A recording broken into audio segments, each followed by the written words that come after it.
निशांक इकडे इकडे इकडे निशा इथे इथे इथे. निशांक तुला कोण आवडतं?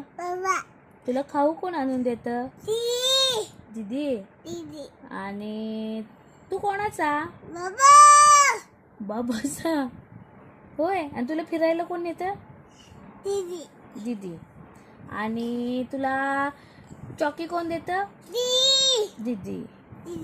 आणि आणि निशांक कोणाचा? बाबा. किती उलट सुलट प्रश्न विचारा. निशांक बाबाचा. निशांक तुला कोण आवडतं रे? त्याला बाबा आवडतो. म्हणजे आईने किती काही केलं तरी आई आवडत नाही. बाबा आवडतो की नाही? आई नाही आवडत? नाही. आई कोणाची? आई दीदीची ना? हा निशा? आई कोणाची? आई दीदीची ना? कोणाची?